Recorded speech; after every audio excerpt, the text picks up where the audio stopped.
तेरे इश्क में घायल का आज का एपिसोड देखकर इस बात का पूरा यकीन हो गया कि भाई बिल्कुल भी कोई भी चांस नहीं छोड़ रहे, कोई भी चीज नहीं छोड़ रहे जहां पर वैम्पायर डायरीज से रिलेटेड ना हो।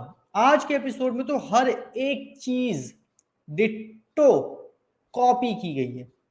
हाँ, किसी में जो कॉपी का जो मतलब ड्यूरेशन है वो मतलब बहुत ही कम है, किसी में बहुत ही ज्यादा है, लेकिन हाँ, पूरा का पूरा एपिसोड कॉपीड है। पूरा कुछ भी ऐसा नहीं था मैं जिसको कह सकूं कि नहीं यार ये चीज कॉपी नहीं की या ये चीज डिफरेंट की, कुछ भी नहीं। अगर भाई करण कुंद्रा जो वीर है वो टेबल पे हाथ मार रहा है तो बुक्स भी गिर रही है, और बुक्स के गिरने के बाद जो काव्य उसकी तस्वीर भी निकलना बिल्कुल डिट्टो कॉपी किया हुआ है, डिट्टो। लेकिन एक बात कहूंगा, भले ही कॉपी हो, भले ही जो भी चीज हो, लेकिन भाई आज का एपिसोड माइंड ब्लोइंग था। Literally mind blowing. आज के एपिसोड को देख के सच में फील आई कि भाई हम लोग ना हिंदी रीमेक देख रहे हैं वैम्पायर डायरीज को, बिल्कुल भी डिसअपॉइंटमेंट नहीं हुई।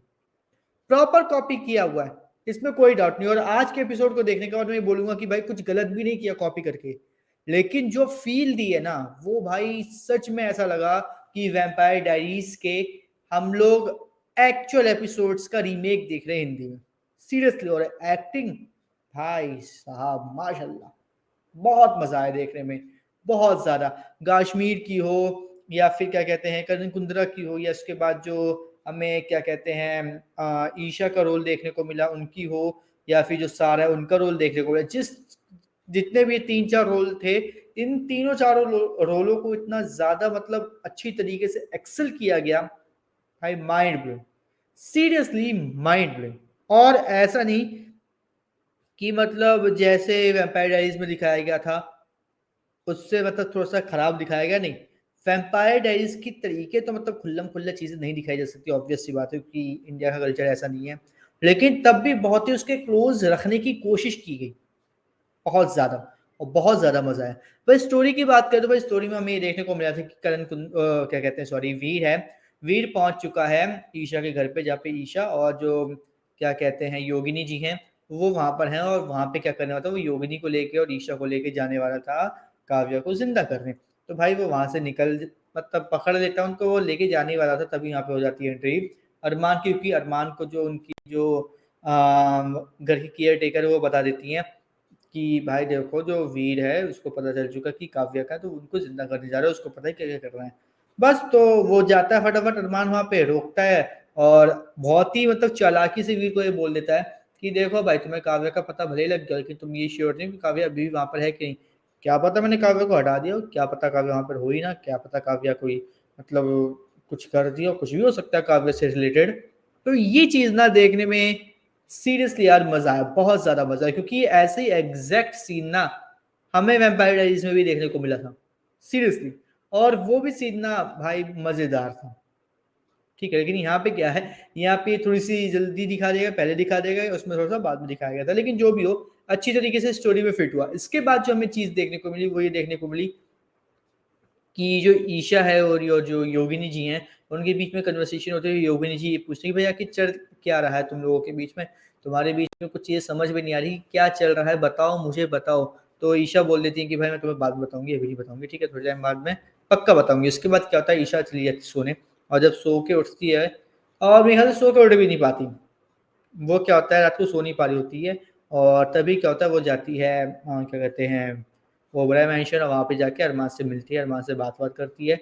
और फिर अरमान क्या करता है, अरमान बोलता है कि कल हम मिलते हैं, ठीक है, और कल के दिन में मैं तुम्हें अपने बारे में सब कुछ बताऊंगा, जो भी चीज़ है, जितनी भी सच है वो सब मैं तुम्हें बताऊंगा क्लियरली, ठीक है, कुछ छुपाना नहीं है, ठीक है।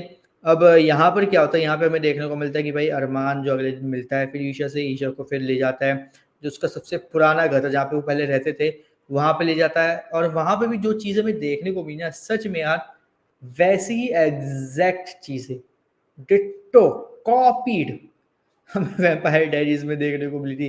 कोई भी चीज मतलब कॉपी करने से छोड़ा नहीं, सीरियसली। खंडेर में भी सभी चीजें कॉपी कर रखी थी, लेकिन भाई जिस तरीके से कॉपी की ना मज़ा आ गया। ईशा आती है, अरमान आता है, अरमान उसको सारी कहानी बताता है, बिल्कुल सेम उसी तरीके से मतलब जो हमें वैम्पायर डायरीज़ में देखने को मिली, बिल्कुल सेम वही चीज़ होती है कि जो काव्या थी वो आती है, वो मतलब पहले जो वीर और अरमान थे वो बहुत अच्छे भाई थे और भाई इससे पहले वो बहुत अच्छे दोस्त थे। तो तभी क्या होती है वहाँ पे होती है काव्या की एंट्री और काव्या अपने मतलब एंटर करने के बाद क्या करती है, उन दोनों के बीच में थोड़ी-सी मनमुटाव पैदा करने की कोशिश करती है, उनको मतलब थोड़ा दूर करने की कोशिश करने लग जाती है और दोनों के साथ अलग-अलग खेलती है। अब यहाँ पर क्या होता है उसने जो पार्टी थी उसके लिए चूज़ किया था इसको अरमान को, लेकिन वीर को ऐसा लगा कि नहीं भाई उसने अरमान ने काव्य को वीर से छीन लिया और उस टाइम अरमान का एक ऐसा माइंडसेट था कि उसको मतलब नहीं था कि भाई क्या चल रहा है क्या नहीं चल रहा है, उसको बस ये मतलब था कि काव्य सिर्फ उसकी हो और वीर का क्या चल रहा है अच्छा लग रहा है बुरा चल रहा है उसको उससे मतलब ही नहीं था। फिर एक रात क्या होता है जो क्या कहते हैं काव्या और अरमान तो सा वो दोनों एक साथ सो रहे होते हैं, तभी क्या होता है जो क्या कहते हैं काव्या होती है वो भेड़िया वाला अपना रूप दिखा के अरमान को काट लेती है, उसका खून पी लेती है और फिर जब अगली सुबह उठता है अरमान तो वहाँ पे जो काव्या होती है उसको कपड़े पहना रही होती है एक लड़की, तो वहाँ पे क्या कहती है काव्या होती है वो ये बोलती है कि तुम्हें क्या मुझे लगा कि तुम मुझे देख के बहुत ज़्यादा डर जाओगे लेकिन तुम तो बिल्कुल भी नहीं डरे, तुम तो बिल्कुल काम और ये चीज़ मुझे बहुत ज़्यादा अच्छी लगी। और उसके बाद वो क्या करती है अपना मतलब आँखों का इस्तेमाल करके जो उसकी जो एक्चुअल में जो पावर्स होती है वुल्फ की वो यूज़ करके उसके दिमाग से सब कुछ मिटा देती है। फिर हमें ये पता चलता है कि भाई जैसे उसने हमें मतलब धीरे-धीरे हमारा यूज़ किया, हम लोगों को अलग-अलग तरीके से यूज़ किया और हमें अलग-अलग कर दिया। इसकी वज़ह से दोनों के बीच में काफ़ी ज़्यादा मनमुटाव हो गया। उसको लगने लगा वीर को कि जैसे मैंने काव्या को उससे छीन लिया था और इसकी वज़ह से हम लोगों के बीच में बहुत ज़्यादा मनमुटाव हो गए। हम लोग मतलब काफ़ी ज़्यादा एक-दूसरे से कटे-कटे रहने लग गए और आज ऐसा है कि तुम देख ही रहे हो कि मतलब वो कितना ज़्यादा मुझे बिल्कुल भी पसंद नहीं करता। और यहाँ पे क्या होता है, यहाँ पे अरमान से ईशा पूछता है कि वीर ऐसे बात करता है कि जैसे तुम लोगों की जो ये काफ़िया है उससे तुम्हारी दोस्ती मतलब कुछ टाइम पहले ही टूटी, लेकिन ऐसा तो बिल्कुल भी नहीं लग रहा क्योंकि ये बात तो 100 साल पुरानी है। तो अरमान बोलता है तभी मैं चाहता हूँ कि तुम्हें सब कुछ पता हो क्योंकि वीर बात बताता है, सब नहीं बताता लेकिन। फिर उसके बाद बात होती है कि जो चेरी है उसके साथ रहा तो उसके ऊपर भी वो बताता है अरमान कि वो सिर्फ़ उसका मतलब इस्तेमाल कर रहा था खाने के लिए क्योंकि वो इंसानों के खून पे ज़िंदा रहता है और मैं मतलब जानवरों के खून पे ज़िंदा रहता हूँ और वो मुझसे बहुत ज़्यादा ताकतवर है। ये बात बताते हुए यहाँ पे थोड़ा-सा उसको थोड़ा-सा मतलब होता है ट्रस्ट कि चलो भाई जो भी है, ठीक है। उसके बाद हमें देखने को मिलता है कि करण जो है वो सॉरी करण बोल रहा हूँ अरमान सारा को मतलब जंगल में बुलाता है, फिर सारा का खून नहीं पीता एक्चुअल में, पहले ये देखता है कि सारा के गले पे निशान है, फिर उसको याद आता है कि मैंने इसका खून पिया था, लेकिन ये अभी भी ज़िंदा मर नहीं रही। फिर क्या करता है वो सारा का खून पीता है और फिर सारा को ले आता है अपने घर पे ओपेरा मैंशन पे और एक काउच पे बैठा देता है, जहाँ पे उसको बोलता है कि भाई तू अपनी गर्दन जहाँ पे मैंने काटा है वहाँ पे ना तू कपड़ा रख ले ताकि ब्लड ना निकले। वो वहाँ पे क्या करते हैं वो कपड़ा हटा देती है और जो पूरा का पूरा जो होता है, फैल जाता है उस काउच पे और इसपे क्या होता है हमें देखने को मिलता है कि जो सारा है वो बहुत ज़्यादा मतलब कमज़ोर फ़ील कर रही होती है, तभी क्या करता है जो अरमान है वो अपने हाथों से उसको ब्लड पिलाता है और उसको थोड़ा सही करता है।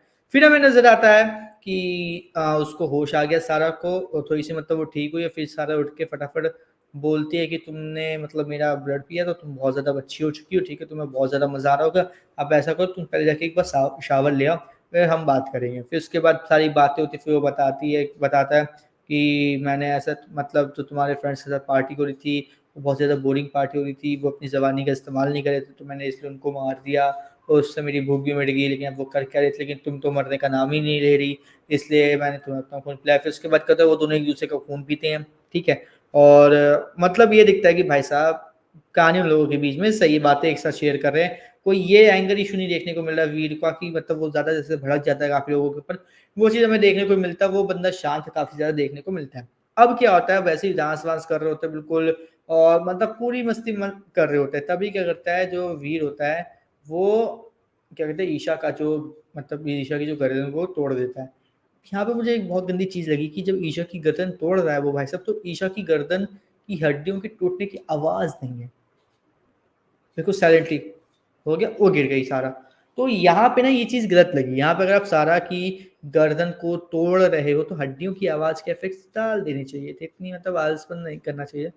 लेकिन चलो जो भी है, ठीक है। फिर उसके बाद सारा उठती है, फिर सारा को वो बताता है कि भई अब तुम मतलब मैं तुम्हें पहले अपना खून पिलाया, फिर तो हमने पार्टी की, फिर मैंने तुम्हें मार दिया, अब तुम फिर से ज़िंदा हो, तुम्हें बहुत ज़्यादा बेचैनी होगी, तुम्हें खून पीने का मन करेगा, ये करने को मन करेगा, वो मन करेगा, अब तुम बाहर मत जाना, वहाँ होता तो मैं यहीं पे आता, एज़ अ सीनियर हूँ मैं, इस समय तुम्हें बता रहा हूँ, ठीक है। लेकिन तभी क्या होता है, वो बोल देता है कि जो मतलब उसने जो क्या कहते हैं ईशा का भाई है, उसके बारे में वो बात बता देती है, ठीक है? वीर के साथ शेयर कर देती है, तो वीर बोलता है कि जाओ, जाओ तुम फटाफट जाओ, तुम ना ईशा के भाई के पास जाओ, ठीक है? और तुम उसके साथ है ना क्योंकि वो तुम्हें प्यार-व्यार करता है, तो ये सब चीज़ है। और वहाँ पे क्या होता है, वहाँ पे फटाफट वो सारा जाती है, सारा जाने के बाद क्या करती है, उसको हग करती है। हग करने के बाद सारा का मतलब मन करता है कि वो उसके गले पे मतलब काट ले, लेकिन वो कंट्रोल करती है, फिर जाके मतलब पागलों की तरीके खाने की चीज़ें ढूँढने लग जाती है। तो यहाँ पे उसका जो भाई है ईशा का, वो काफ़ी ज़्यादा भड़क जाता है, वो बोलता है कि क्या कर रही हो तुम, मतलब पी के आए हो क्या, नशे में हो क्या? तो वो बोलती है कि नहीं, नहीं मुझे बस भूख लग रही है, मुझे खाने दो बस। और फिर वो खाना खाने लग ओ मतलब पिज़्ज़ा खाने लग जाती है और यहीं पर ही हमें देखने को मिल जाता है एपिसोड का एंड।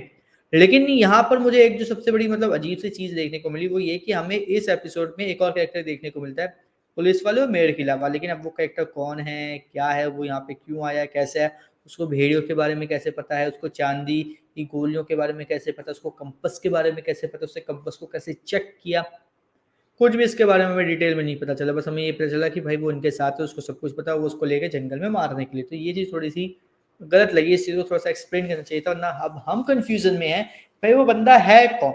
सीरियसली वो बंदा कौन है, हमें नहीं पता।